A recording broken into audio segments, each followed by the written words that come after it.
let's begin with an extended supported bridge. You'll have a blanket at the back of your space, so it's just a low height. I want you to have it so it's a single fold, so there's a little bit of curve for your wonderful neck, okay? All right, so that's way back there.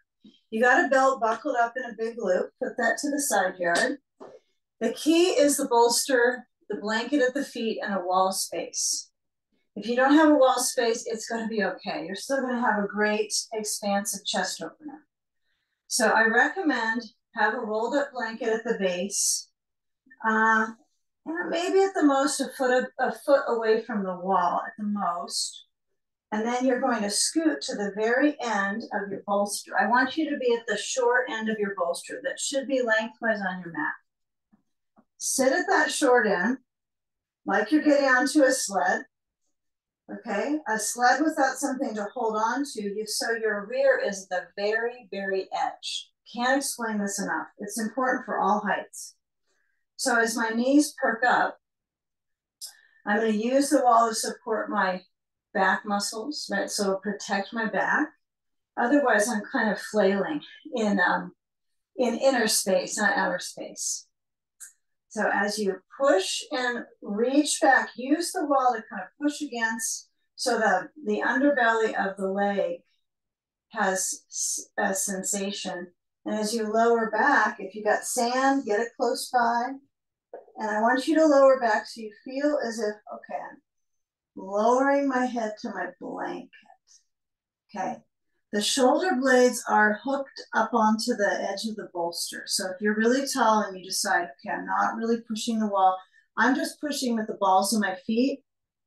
I'm not pushing with my heels, but it probably would be nice if I could. But I'm not going to get back up and try it all over again. Okay. So the upper back is hooked onto the bolster so that when you spread out your pectorals, right, your chest muscles, there's an interesting inner kind of brace for the spine, a strengthening thread for your spinal column, and an expansiveness almost to take your breath away with the upper chest. Okay, so stay with that. Add a sandbag at the ribs or at the upper thighs. Okay, and if you're still not that sure about it, the bolster is really all the way up here on your back, right? So it slides all the way to the top. So the top of my bolster is going to be at my upper back. And so my head leans back, but my shoulders just a little bit above the ground. So you can really work on the breathing muscles. Okay. This one's worth figuring out. You may find that it's kind of a lifesaver for respiratory strengthening because it definitely kind of pulls all the way to the top of the lungs. If your feet kind of get less press onto the wall because of your sandbag, you can just work and assimilate letting the calves kind of flatten out and just feeling the touch of the wall is perfect. Okay? Yeah, it's going to feel like things are pulling apart, stretching the abdominals, strengthening the spine, opening the chest. Span the arms out big time so that you're feeling as open as you can around the heart and the circuitry that moves from the heart out to our hands, right, and back to the heart. So that meridial flow from the heart and lung meridians.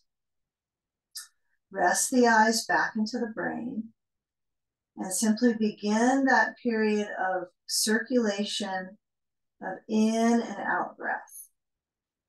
If at any time it feels too jolting in your back, because it is a back bend, you can always opt for walking the feet in towards the bolster, just set them far apart, and that might feel quick ease for the back. And then try to work on opening the chest, open, and then the legs can come back down. So giving yourself permission to experience that circulation in the upper reservoir of the chest and the lungs. The chin is slightly lifted and the abdominals gently stretch. with the inhale and relax on the exhale. Relax the fingers. Try to reach through the toes and the feet. Just beginning the circulation event that you've arrived into.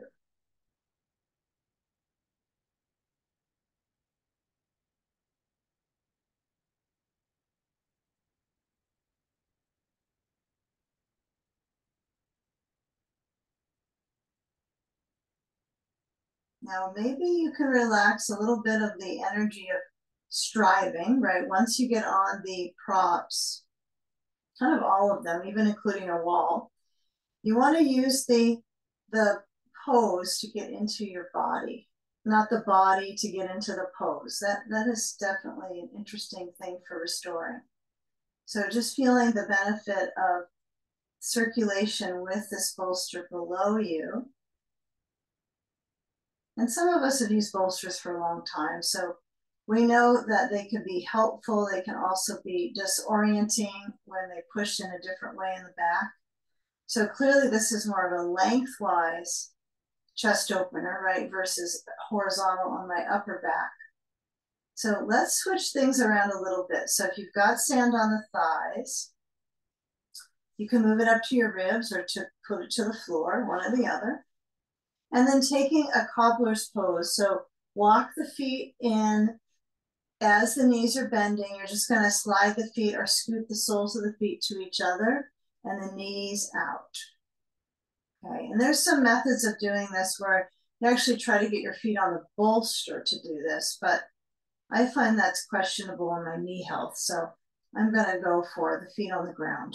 Okay, now with that adductor lengthening and the hip muscles getting a little bit of a warm up here, we kind of want to jumpstart the circulation in the hips. So finding the stillness is important here, but there's always this gravitational pull in the muscles when we're in this restorative shape. This one, right? Our knees are out, gravity's kind of pulling them out and down. Okay? Interlace your fingers and turn the hands inside out, moving up to the palms, reaching towards the ceiling. Okay, now as you move your arms back overhead, if you have sand on the ribs, really let it stay below the heart, right? So we're not above the heart with the sand. Sometimes people do that, but you want to be below or maybe kind of navel center area. So it's actually pretty calming to have sand a little bit lower in the torso and gets you to the point of using it as weight training. Start to move the arms overhead. Okay, and once you find what's a really reasonable range, it's not overly pressing my shoulders, it doesn't feel like it's tightening anything. I want to feel the back of my skull just a little bit side to side. We don't want to twist the neck in this kind of a back bend, but feeling if you can just gently move the chin a little bit downwards. Okay, and since I can't see what everybody's neck is doing, and be casual about this. So instead of jutting the chin up, you feel a little bit of a squeeze into the throat. And then maybe the arms go farther back. Okay, try to keep the hands together-ish. Stretching out through the respiratory, we call it the respiratory panel, we might call it, because of the diaphragm having that weight as it tries to do its actions. Weight training. And then as you move the arms just simply apart from each other, take the hand to move a sandbag off. And see if you can stick with this leg pattern for a bit longer. So we'll slide the feet apart. Okay, you might notice that energy up into the inner leg, and we'll repeat a little of that. So walk the feet back towards the upper body, not very far that they'll go. And then as you push down into the feet, you're going to lift up the hips. So you slide back and you're going to turn the bolster from underneath you Just give it a try. It's the most challenging event today.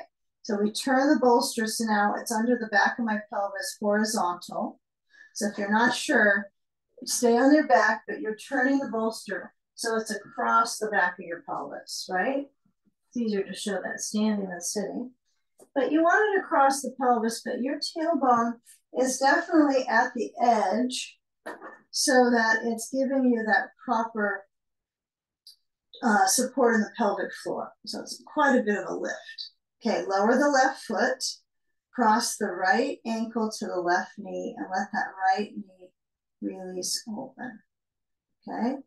Yes, you can let the left leg stretch straight down like it's a tree pose. I kind of like this version sometimes. And you can also have the knee in that full bend, in that circulation kind of journey in the hip. I would kind of play with both. If your circulation allows your flexibility, especially in the past, if you tried different tree pose variations, this one's on the back is pretty good. Okay, the hip central though. So the left hip bone, really steady here. If you need your blanket higher under your head, this would be a good time to fold it.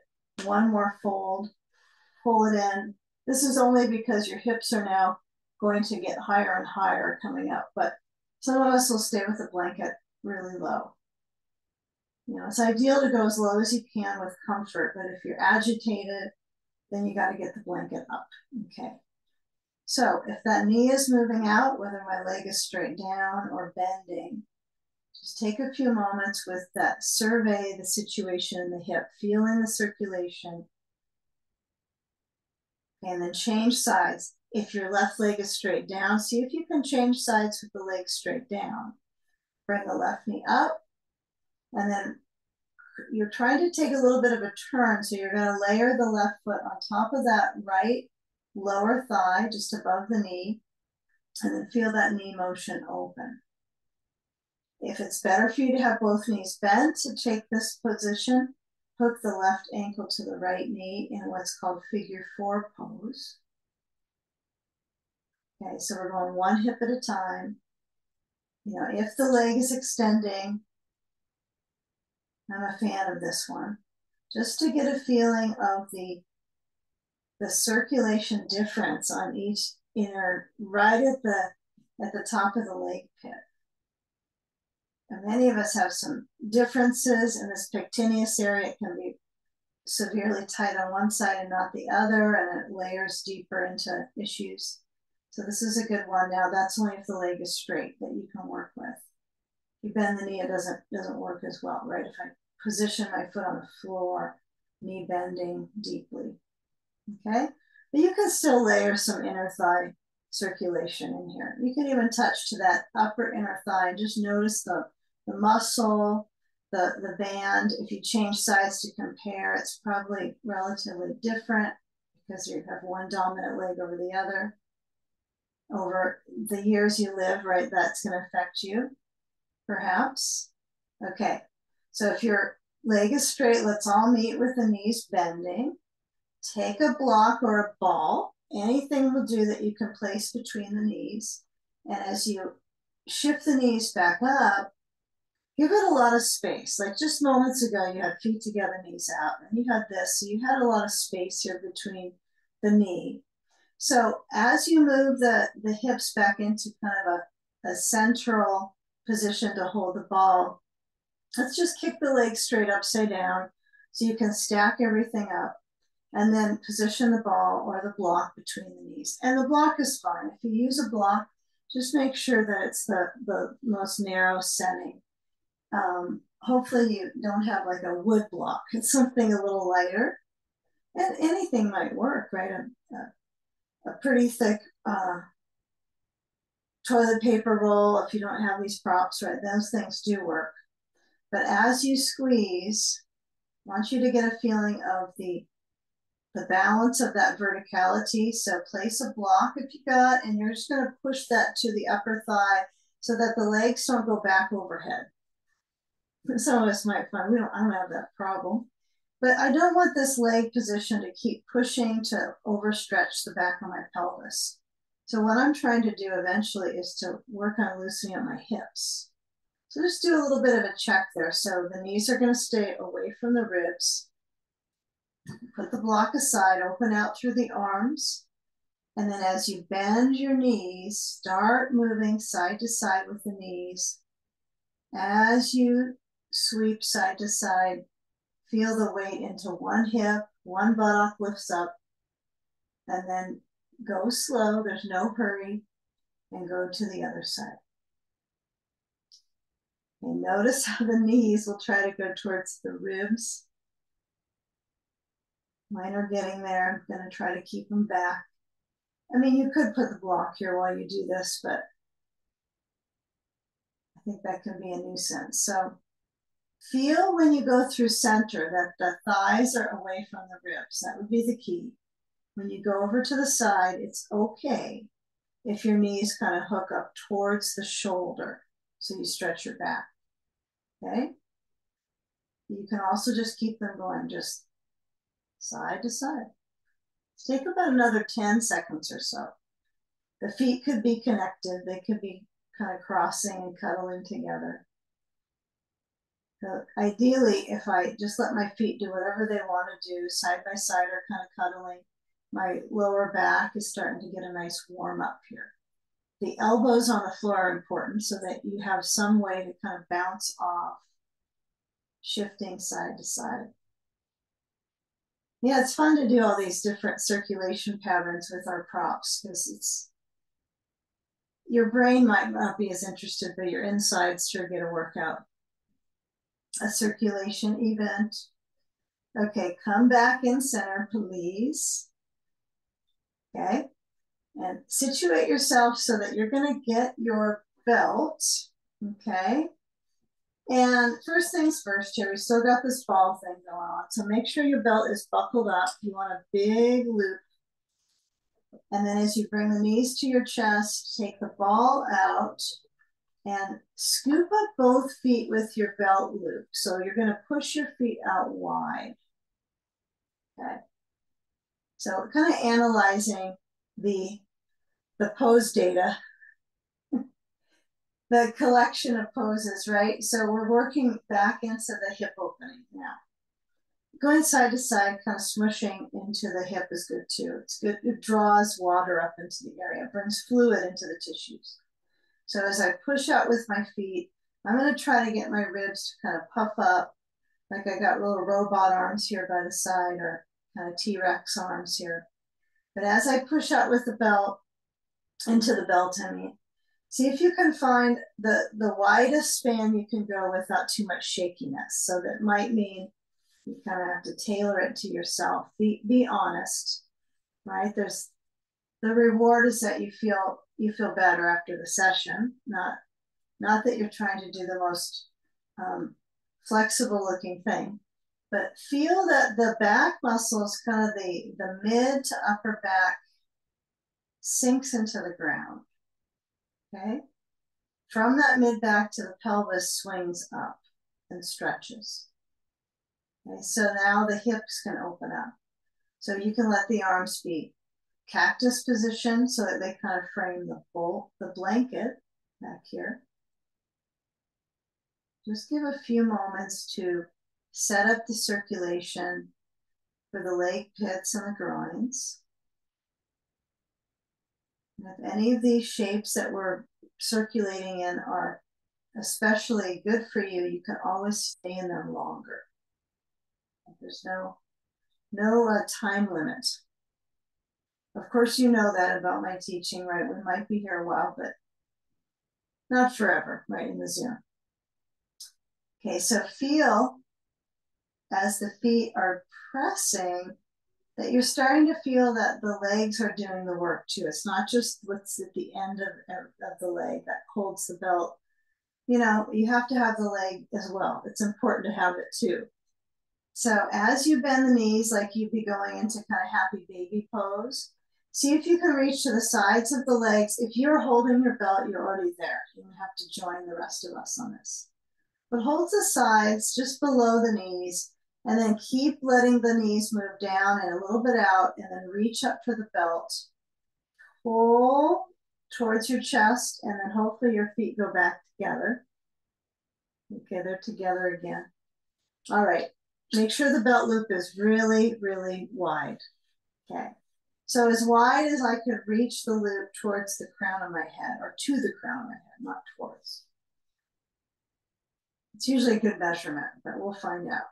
So when my rear kind of relaxes, I'm not trying to grip up my glutes on this at all, no tightening here.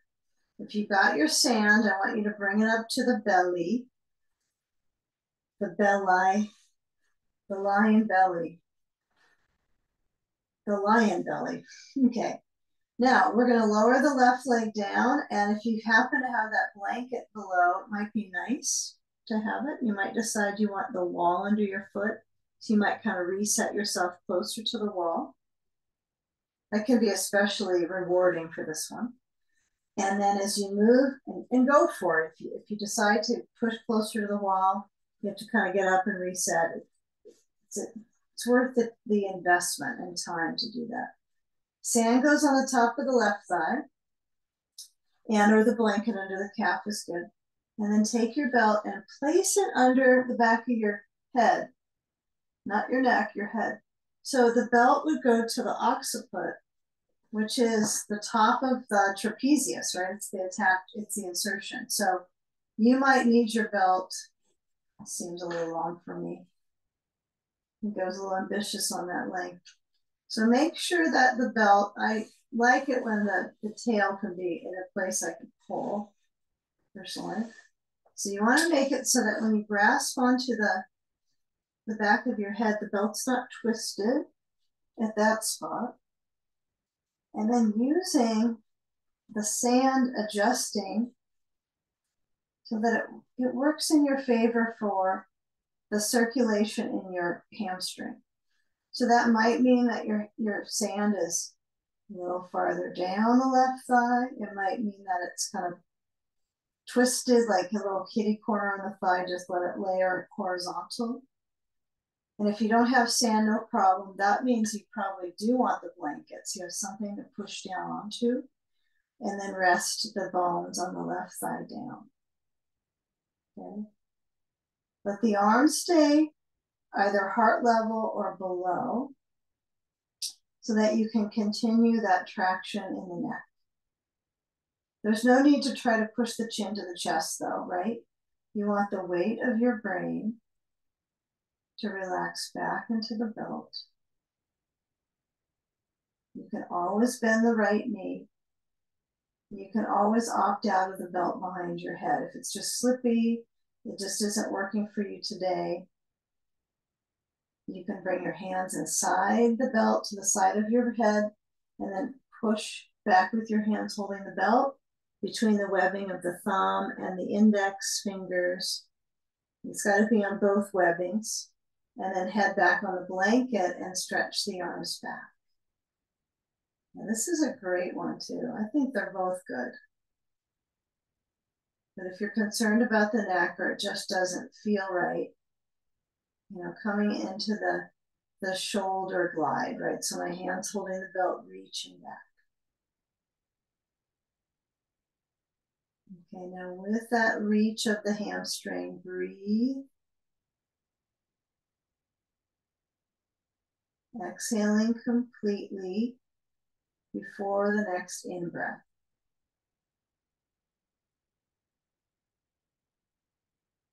Okay, so keeping it for a few more cycles.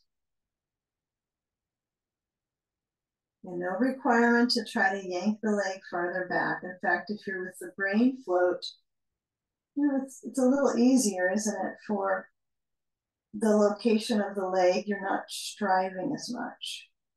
And ideally, we're working with stacking everything up so the leg is up to reverse that gravitational pull back on the muscles, the effects on the organs, and most important here, the effects on the heart. So anything legs up is heart healthy, legs upside down. Okay, now let's just take the moment between the two sides to orient the awareness in the hips. So we can slide the sand either on the floor or across the belly. Get a hold of the belt in your hands, however you got it, so you can lift up and let your head be down.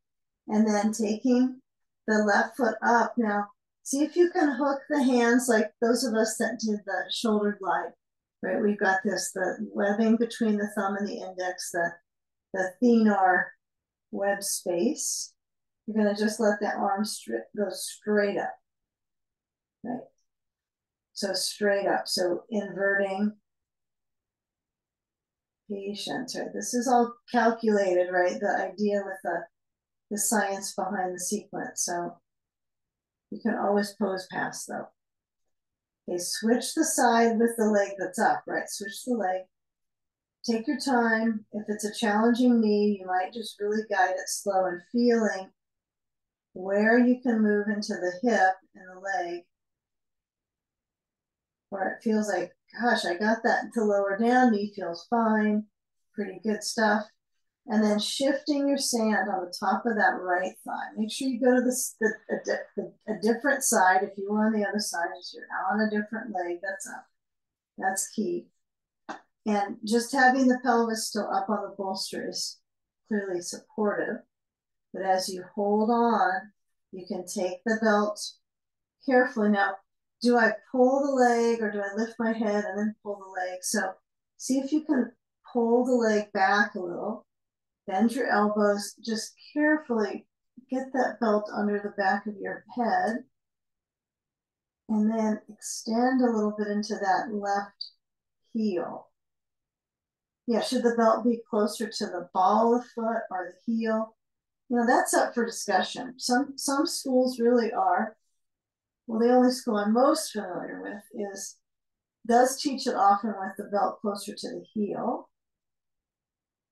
Okay, so you decide. I like it closer to the right at the arch. I like to add the calf circulation to it, the calf booster. Okay, now belt back of your head, arms down, sand on that right thigh, as I mentioned. You can always move it around, or if you don't prefer the sand, the right foot might touch the wall. It might just simply be lifted a little bit on that blanket, but if it is, just let it relax. And shoulder glide, hands come inside if you're not doing brain float, and then reaching the arms back. Okay. Yeah, and feel that you get into a shape where you're really kind of mapping the way gravity flows through the body, right? In every one of these, right? You're changing the way gravity flows through the muscles, to the organs. We're doing a cleanse, right? That's kind of the practice format, huh? Yeah, those of us with the belt to the back of our head, just let the weight of your head lean back. You can always loosen up the belt. One side might feel different than the other as far as how you're experiencing the hamstring. And I hope your neck is about the same one side to the next. I don't know much about if one hamstring would change a lot of the circuitry into the neck. I think they'd be about the same, but probably not true because you got one side of the spine, the other side of the spine with the leg lifting. Something to learn more about. But for now, just feel and breathe.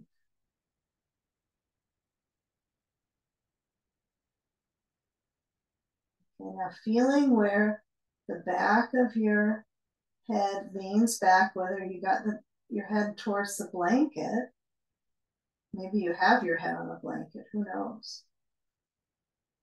Okay, but trace the spatial outline of the back of that left thigh. So you can feel the circulation in the back of that left leg. Oh, nice. Okay, we're gonna carefully try to comb to the side of the left thigh. Don't go get a comb.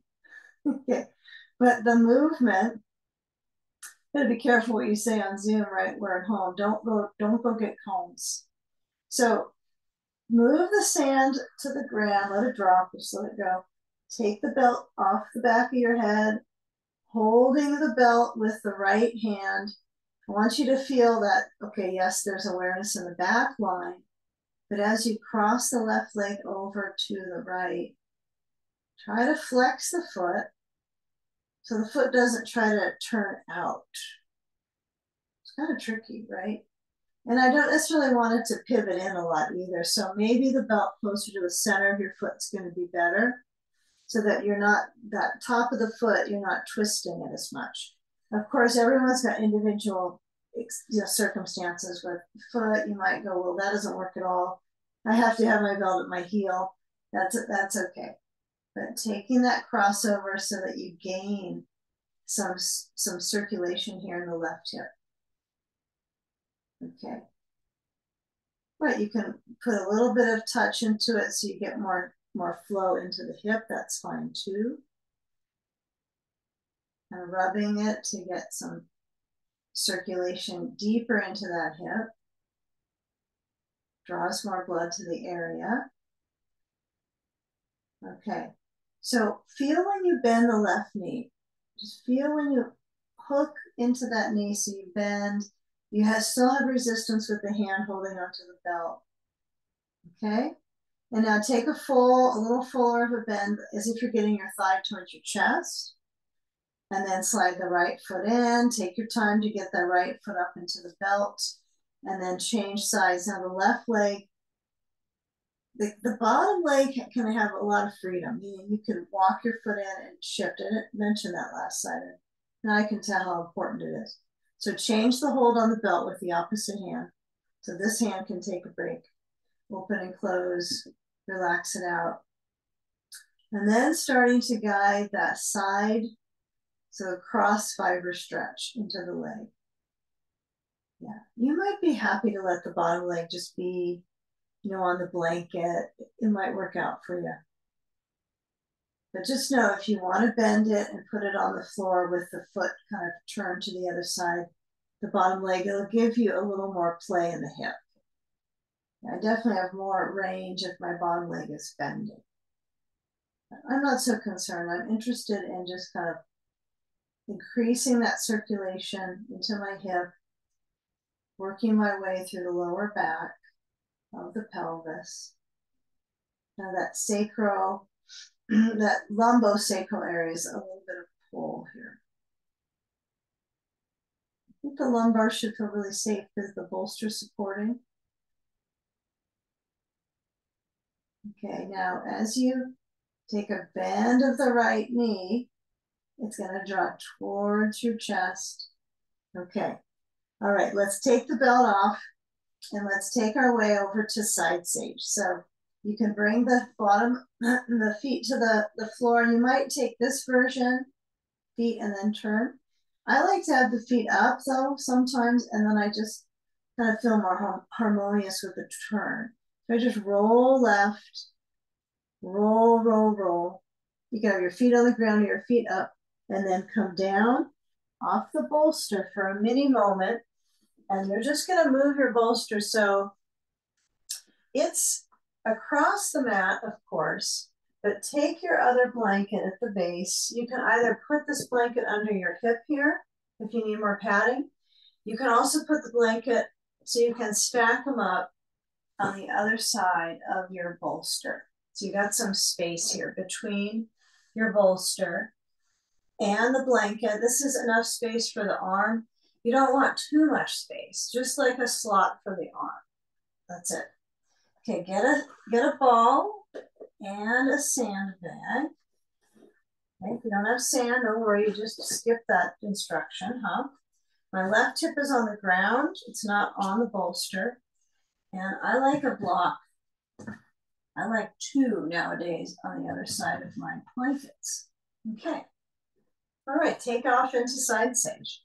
So if your right leg stretches back, Again, you can use a ball under the inside of the right knee or thigh, and the left foot can kind of play with the ball and move it, right? So you can definitely get a feeling of pressing back with that right hip. And so this thigh has been bending for quite a while at the hip joint, right? Well, we've had the movement. So now we're going kind of opposite with this right leg. So reach it back.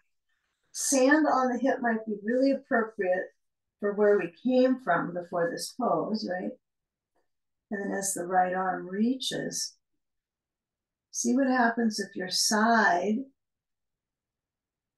does the reaching, not just the extremities. I know extremities are important. It's nice to have arms and legs. It's really a huge benefit. And when they operate, right, it is too. But noticing how the middle, we may as well get to understand how our middle is affecting how the arms and legs reach. So working in the center body and letting your head rest on the blankets. You know, whatever you have under your head, maybe it's a little pillow and a towel, but support. And then take the excursion into the side body breathing. Right, feeling that length.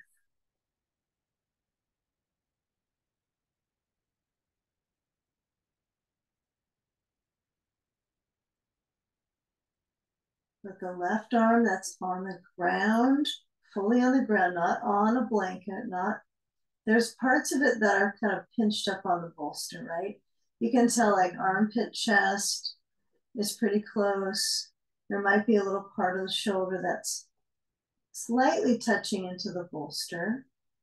So see what happens with that arm at the bottom, what you can do with or not, maybe not do as much with. Maybe you just let it release more.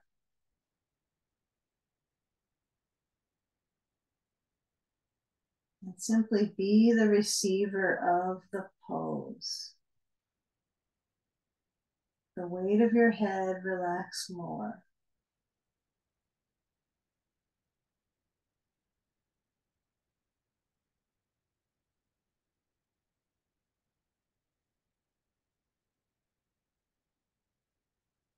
Right? You're doing the pose, but you are also the receiver.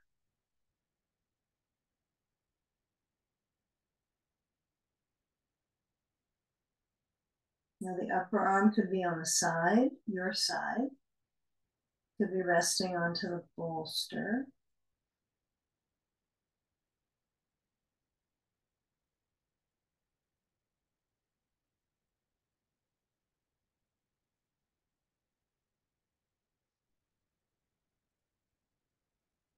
You know, when we do shift this one, I want you to try some exploration with cat-cow motion. So that's going to be hands, knees variation. It can also be elbows, right, and the knees.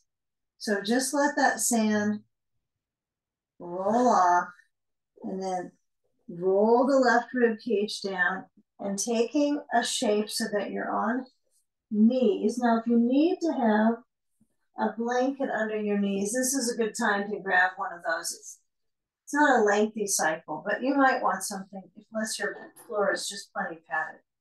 Okay, so your hands are on the ground between the blanket and the bolster, or your elbows are on the bolster, either one. There might be a moment when we push back that you'll probably want your hands on the floor, not your elbows. But as you round your back, you might move your hips a little side to side. You might arch the spine, move your hips a little side to side, but feeling that motion of breath. So one breath per movement, unless you're wiggling. Okay. So as you articulate the in and the out breath, feel the fingers spreading out wide. Feel where you touch into the heel of your hand. Right? I mean, it's how we put weight in our hands, and you spend a lot of time putting weight on your feet, right? That's kind of required, I guess. But just kind of notice spreading out the fingers, moving through the back. And then as you feel the arch,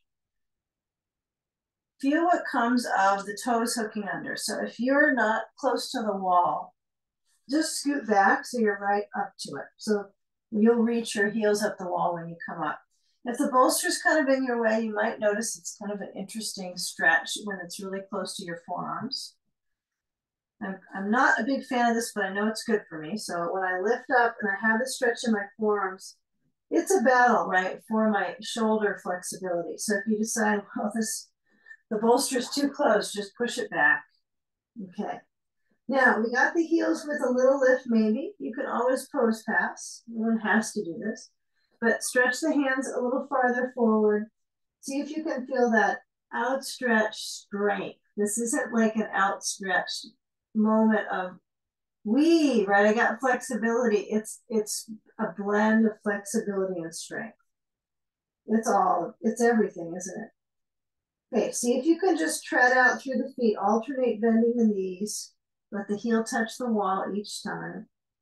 Okay, get that resistance, reach both heels back. Maybe you like to be one that reaches your heels down, but there's no requirement. If your knees knocking towards each other when you do that, it's good to get out and try it again and see if your hips can be up. And then after all that blood flow to the brain, we lower the knees down. Whew. We take our bolster up on top of our blankets and we let the wrist take a break. So maybe open and close through your hands and stretch out the chest. Yeah, this can be nice, and it also can be really a fierce stretch for some of our shoulders. So the higher your bolster is, the more challenging it will be on your shoulders. So you might decide, yeah, I'll be a little lower for this one. That's okay. All right, now come on back. Take side stage on the other hip. Okay, gotta get balanced. So I'm gonna lean down to the right hip. Yeah, we'll take the ball to the inside for those that use the ball on the inside of the left leg. Feel if you can get that left thigh to reach back a bit. Right, if it really goes far back, go for it. Right. It's great to get this hip flexor, this frontal rim of the thigh to stretch. Sand perhaps, right arm between the bolster. One side you might feel a little different back muscles depending on if you roll on the back of your head. So it's nice to kind of play with it each side. The left arm is reaching. If you're surprised by the block, like all of a sudden it's there, and you feel like I can go further, you can always lower down to one block. It's more of a stretch. But for some of us, it's a strain. It makes you question, is stretching straining, or is it straining, stretching? They're sort of, they have some similarities, huh? For circulation and blood flow, that's kind of the deal. But as you let your head, the weight of your brain just rest on the blankets. Simple breath.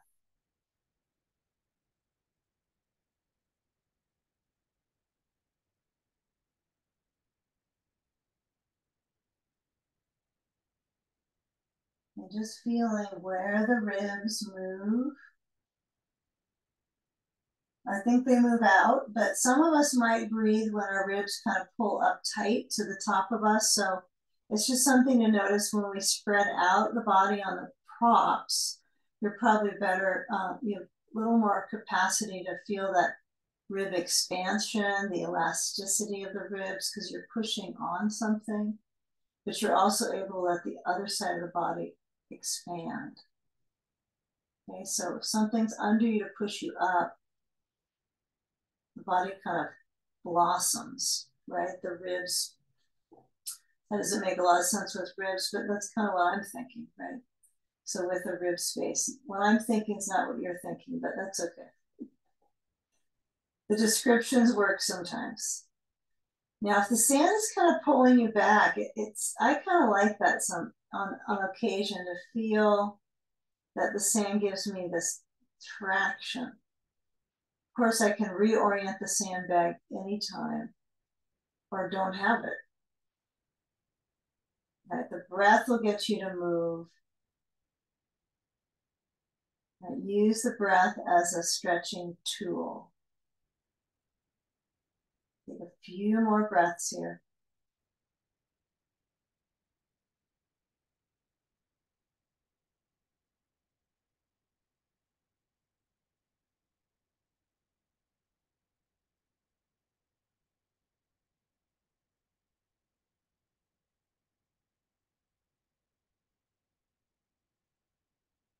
Once you have started to move the sand off this pose, okay, so you've got this rib, front thigh lid sensation.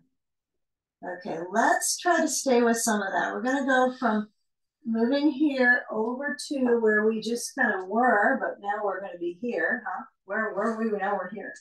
Come into hands, knees. Blanket might be nice. This is what I'm going to propose. Take the bolster, place it to the side yard. Maybe one blanket under the knee. Okay, or the knees. How about two knees? Okay, then place it on down underneath. My feet touch the wall. That's a huge part of this one.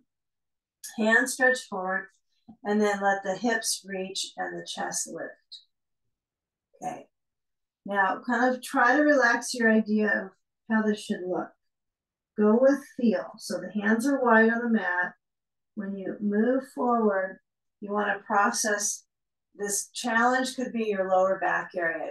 It stiffens a bit. So you're trying to lift up at the chest, just the right amount, not too much. And then when you come back and you kind of swing the reach of the hips behind you, you span the armpit chest. Your head might touch the floor. And then start to come up and round through the back and let the hips reach down and lift up a little bit with the chest. And then head centers down and comes back. Okay, so alternating up dog here, and then back towards kind of a motion, a motionary child's pose, right? Because the child is not completely down on this one. Okay, it's a moving child. Take one more time. Now, the idea is to get the thigh lid, the hip flexors to feel this stretch. Okay. One way you might play with this is like putting a ball at the top of the thigh. This is just something to play with over time. And you could kind of lean into the ball, and it can be at the very top of the thigh. And you'll just try to feel one side has the ball, one side doesn't. And try to inch out a little more stretch into the hip flexor. But guess what? We're going to do this with the lunge. So take a block under each hand. You might use a ball. We'll find out. So I'm going to put the ball on the left side of my mat and step the right foot forward. I'm going to try to get my thigh towards the ball, my left thigh. I know it's a challenge, so I'm going to kind of roll it in. So when I lean down, I'm in a low lunge. If your knee doesn't like to be on the ground, this can be extra good because you can roll that ball back so it's just above the knee. Ooh, I love that. So you're in a lunge, unless you want to stand up with me. Your ball is above the knee, right? It's not going to be on my knee, and it's not going to be all the way up here because I'm not that flexible to get my leg that far down. Unless you were doing like, you were straight down on the floor like prone, like flat on down, you could do that. Yeah, these, if you got a therapy ball, they're really nice to roll on the top of the leg, right? Just to even, and sometimes probably two is even better because you could put like a blanket, probably blanket's better than the bolster, and just lay face down. You can do things, right? If you want to read or something, you could do that and then put the ball under the top of the thigh. I'm finding these are really good. The little nibs on them are great to kind of open up, but just to lay on them. Okay. You may have tried things like tennis balls before, but those don't have as wider of a surface, right? That it's generating. It's not really freeing the skin on the muscles much because it's just so small. So lean into it, take that lunge. If you're lifting the back knee up, perfect, right? As I mentioned, use the ball or not, you can use the wall. Okay. And now as we keep the chest forward, lift up. Now someone's got to remind me to do that. Okay, now keep going forward, forward, forward. Now you're going to lift up and take the blocks as high as you can and step the left foot besides the right. That ball away. Come on up and move the hips forward, chest up. I know you might have to take a field trip to get your ball. So the hands reach around the hips, move the hips forward enough. Chest lifting, breathe. Okay, now you can center the hips in mountain, bend the knees. Now reach the heart forward, like you're trying to just toss it across the room, but it's still inside you. That's good. And then when we come down, we're going to change the lunge back. So bring the right foot back. Okay, see if you can get your ball at the top of the, just above the knee. You might decide you want to roll a little bit with the ball. Of course, you could do that. You can go a little forward and back. I'm not very technically oriented on that one. I haven't coordinated that very well. And you know, the knee part, right? You want to be not pushing into the patella or anything here. I don't think the ball would hurt it because it's not a hard ball, but it feels kind of good with that skin just above the knee to stretch that out. We'd be good with any part of the skin around the knee, right? The inner, the ligament area, it would be nice just to put that ball there. We'll try that in a little bit. So feel the arch through the spine. How can you not feel the arch here? Really feel the stretch of the front of the back thigh. Breathe. Push into the right foot.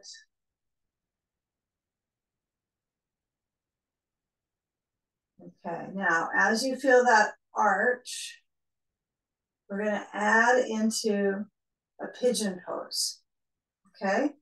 Now you can let the back knee lift a little bit before you come out, or maybe just the weight down.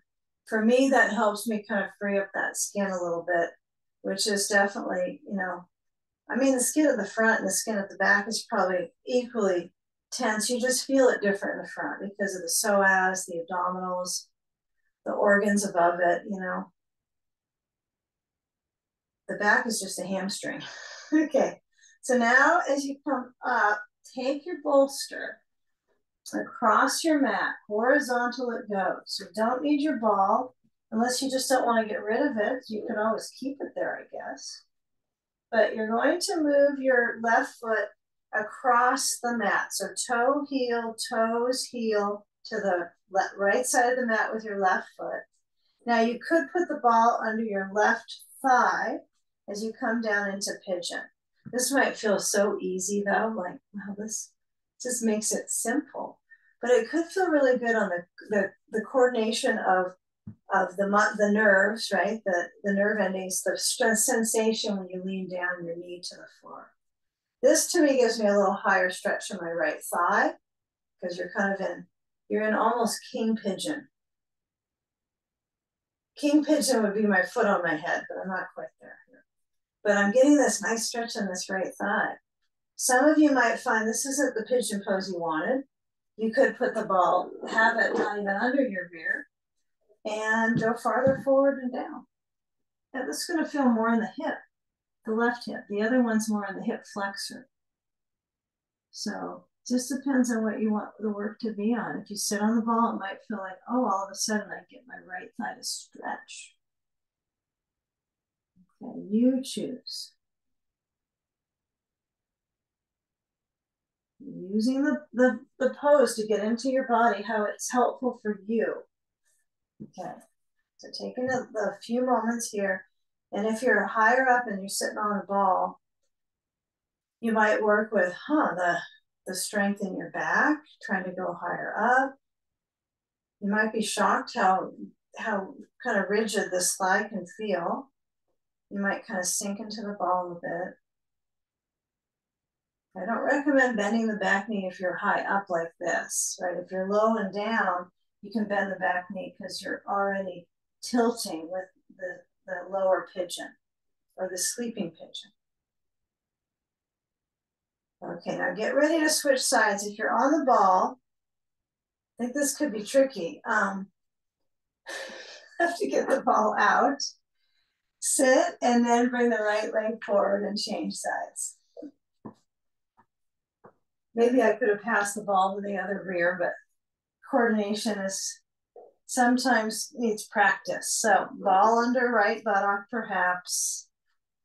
Yeah, those of us that want to get the front of the thigh, the hip flexor area to stretch, you might have to take some moments to feel where the spine is arching, right? Okay, truly. The lower back is the archer. So thus, if my hip flexor is really tight, there can be a little bit of a conundrum there. So notice if you're really good at arching, you're good at back bending, but the hip flexor is super tight. So try to do a little less. Just lean into the ball. If you're not using the ball, which is perfectly fine, if you don't have a ball, you can put like a blanket or a block under there if you like that one. But those of us that aren't going to use that can come down all the way to the floor or down onto the blocks or down on a blanket. You're feeling where the hip is stretching. Both are good. If the knee feels okay, take on the pose. It's great for the stimulating the circulation right also in the pelvic floor. The inner thigh gets a little motion. Just relaxing into the shape.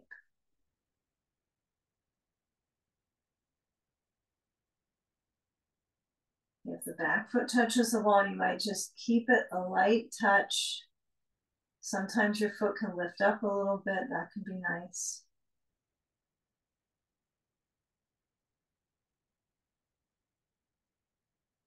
Okay, now when we shift here, I want to give a try something actually pretty new. I don't think we've done this variation with the props this way.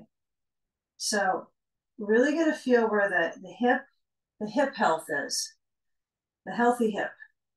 So when we lean to the right thigh, okay, if you got the ball, you move it out, tilt over, and then swing the left leg forward and come around to sit so that you're going to face towards the wall in a few. Okay, you're going to move your blanket away and you're going to place your blocks under your bolster. Give us a try. If you're kind of have aversion because it looks too easy, just try it. It's really nice for our side stretches. So we take our blocks across the mat. I don't want you to have them too close because you're going to have your foot touching the wall. So here's how it'll go. Blanket.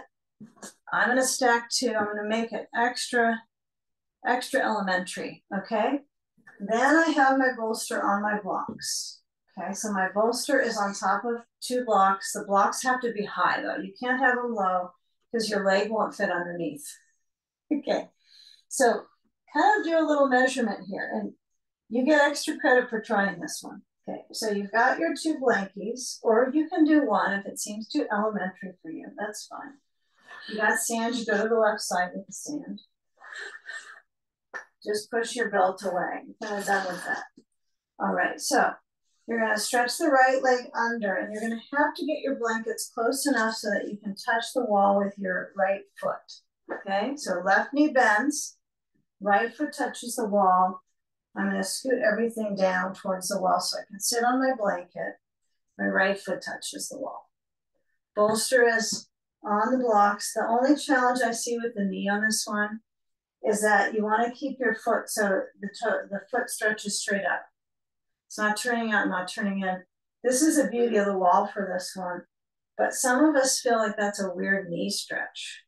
So you could put something under the knee while you're sitting on everything. If you're not sitting on two blankets, you can wad one under your knee. But if it's a little knee quirky, push into the ball of the foot and let the knee lift up a little bit. This is interesting, this circulation. Take your sand on the left thigh.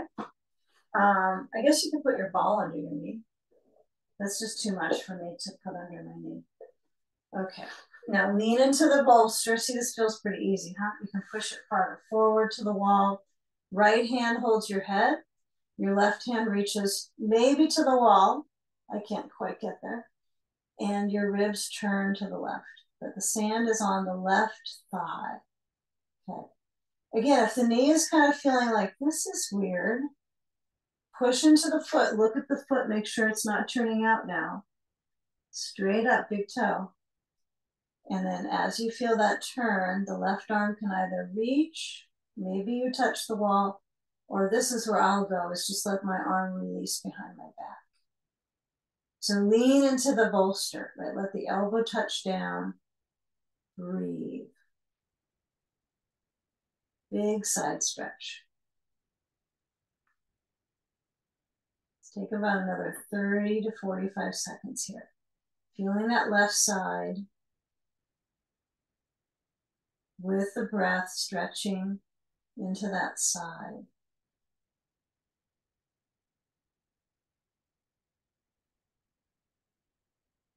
You can actually feel where the breath moves in the ribs.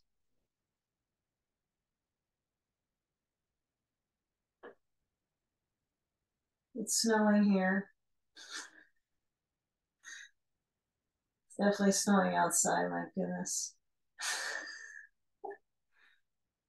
Just at the end of April, let's go. Okay, does anyone feel this in the side? I know it's a few of us on screen. What do you think, Tarn? Do you feel that? You feel that QL area? It's too much? Okay, now when you come up, we're gonna switch sides. Yeah, I should feel the side band. Oh, elbow doesn't touch down.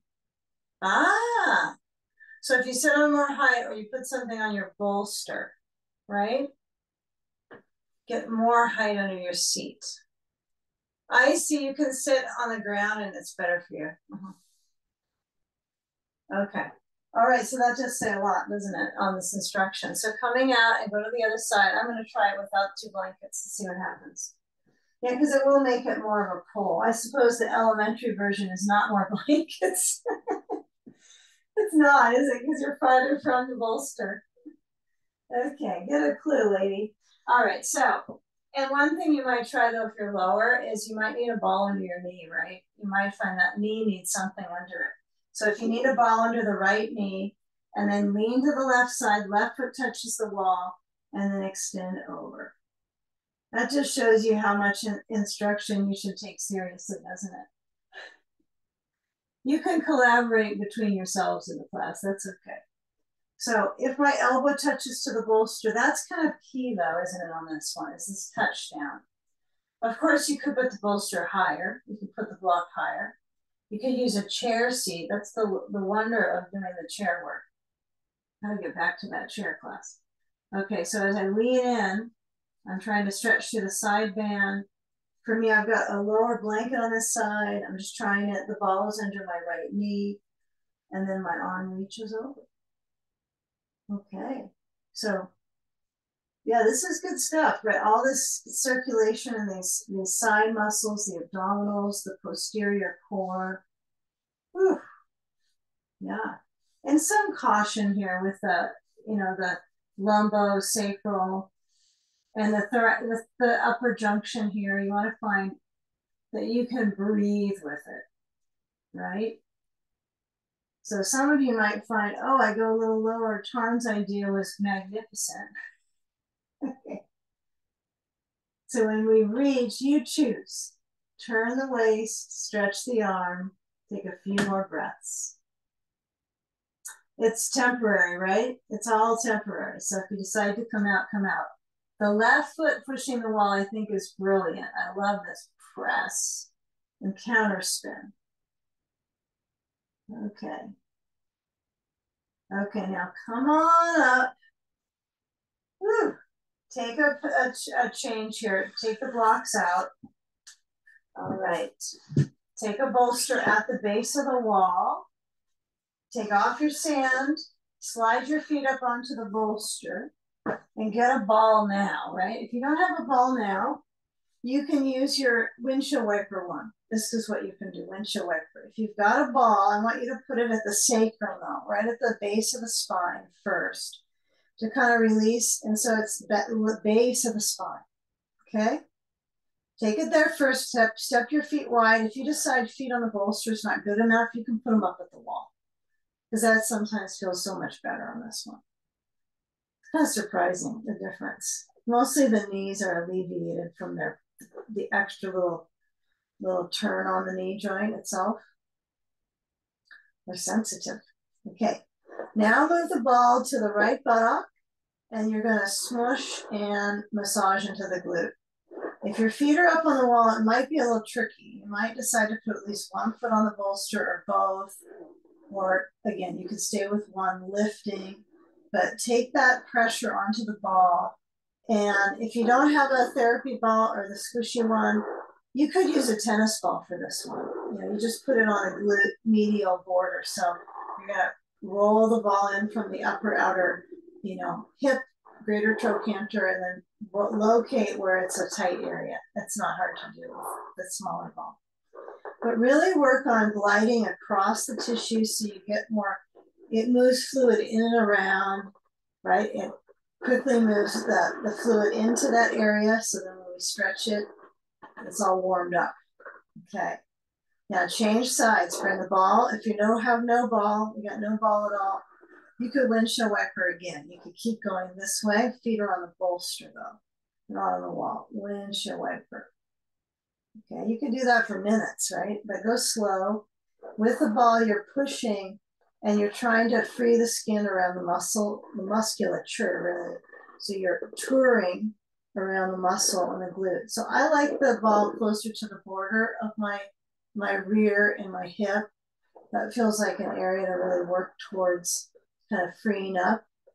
You don't know it till you try, right? How you feel the sensation. Okay, take a few more moments here. Move into the pressure. Let the pressure move you across. So you're going gliding. Cross fiber. Okay. So as you move back center, just roll to the right hip. Make sure there's space on the right side of your mat, and then just push your bolster over there. Okay, if you don't have a bolster you're going to use for this, you don't have to. You can cross your left leg over to the floor, or a block, or a blanket, or a bolster, and then add the ball up to the sacrum area, wherever it's going to stay, kind of tucked in there. And then, if you don't have a ball, don't worry about it. You'll add your sand, if you got that, across the outer left hip. Yeah, stretch the left arm open. Yeah, feeling where that range of circulation is in the ribs. These final few poses, right, we're there. But enjoy them, right? This can be quite an interesting kind of cross training now when we get to our back onto the supine land here. So my leg lifted on something works for me, but some people don't like anything under their leg. They just want to put it low on the floor. I'm just careful of my back. It kind of gives more balance for me in my hip, my kidney. Think about all of those things. Yeah, adjust the sand so it's useful. And let your head be comfortable, whether your blanket goes lower, higher. Breathing.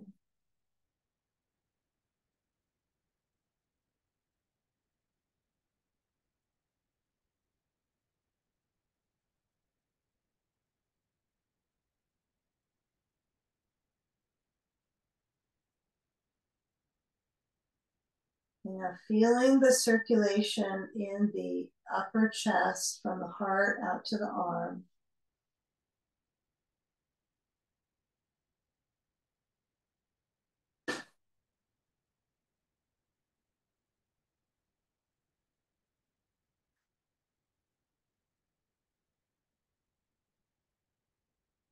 Slide the left arm down. Move the sand, the ball. Shift, careful with the lower back. Just let the knees be far away from the ribs. Move your hips to the right. And then taking your bolster to the left side. So again, keep the knees away from the rib cage. Bolster over. And as you move your hips maybe over to the right side of your mat, you get more kind of movement span. So as I swing my right leg over to the left side of the bolster, and then I add my ball, now you kind of can detect how much hinging you're doing with the hip, depending on where the ball kind of sets on the second side. you'll go, okay, it seems to have set better that side. So you just lower the leg a little bit so it works in balance.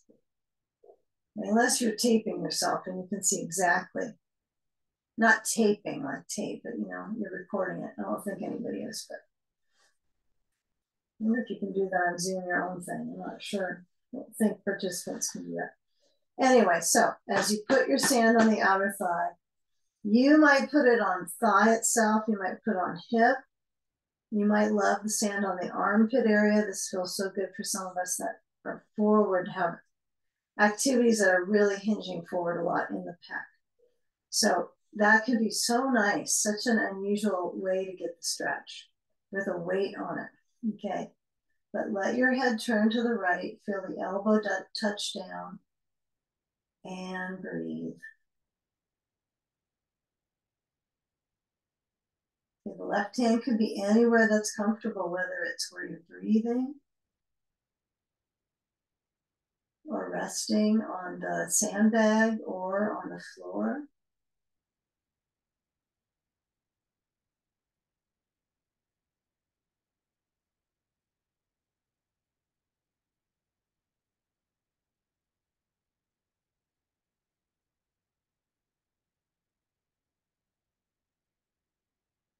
Feel the right shoulder trying to just roll halfway down to help open the chest.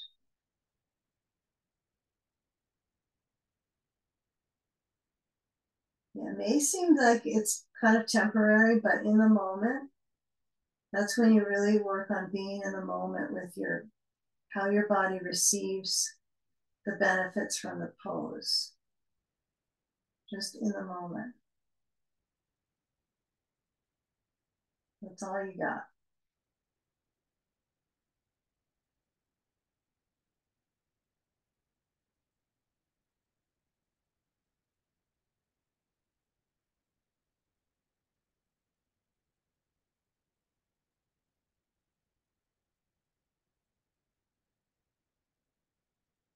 Okay, now we just move the ball. We keep our sand though nearby.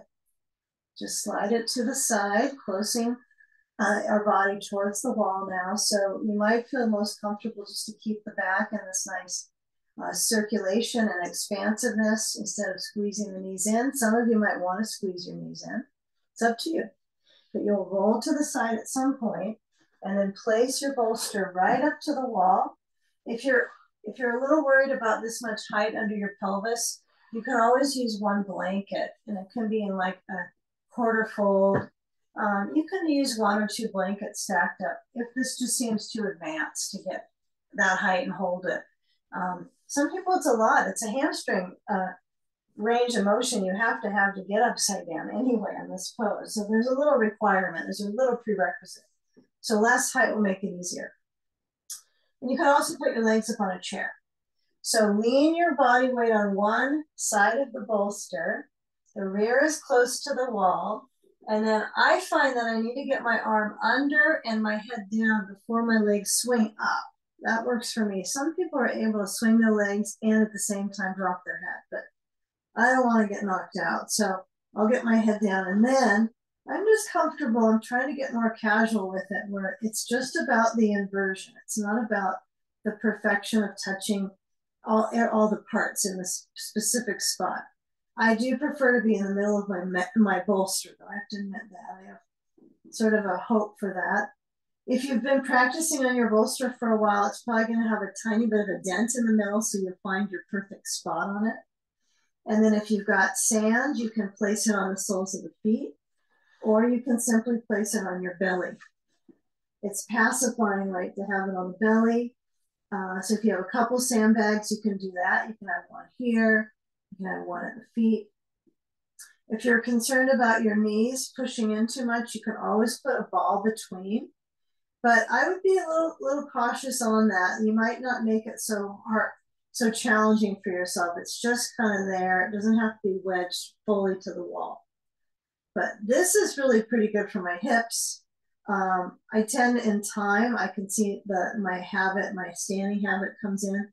So sometimes something between might be great. And you might even feel it kind of alleviating your hips. So you can pass on the idea. It's just something I observe watching people on their knees. And it probably will stay. It looks like it'll pop out, but it probably stays. So feel the feet. If you're not with the ball, no problem. Feel the feet separating. If you got no sandbag, it's less issue, isn't it? Okay. Make sure the knees are apart. They're not pushing together.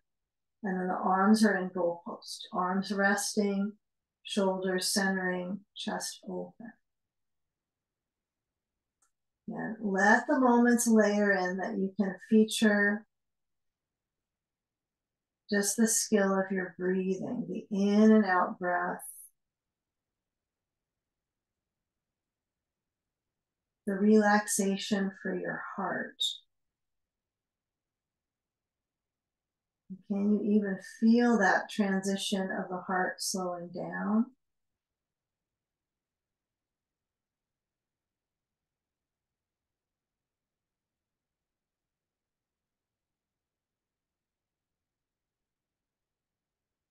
Feel the pull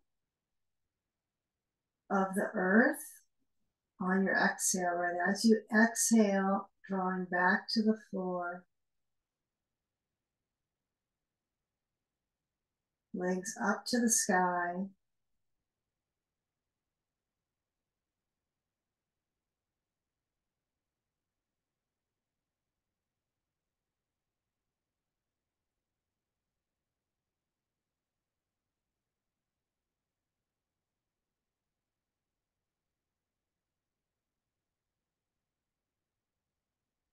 Now, if you happen to have the ball between the knees, just take it out so you can kind of surrender a little bit more without all the proppage.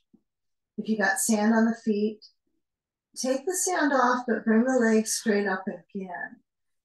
Just because this is really probably best pose ever, right? For our the inner biology, right? So good for the reversing the gravitational pull on everything.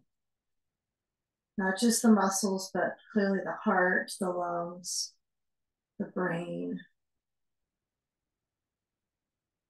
With the pelvis lifted as high as it can go, the better, right? We're not in a headstand, but the nice thing on this is that we're not stressed out. We're not pushing into our head or our elbows or our shoulders. We're just receiving the circulation from the pose.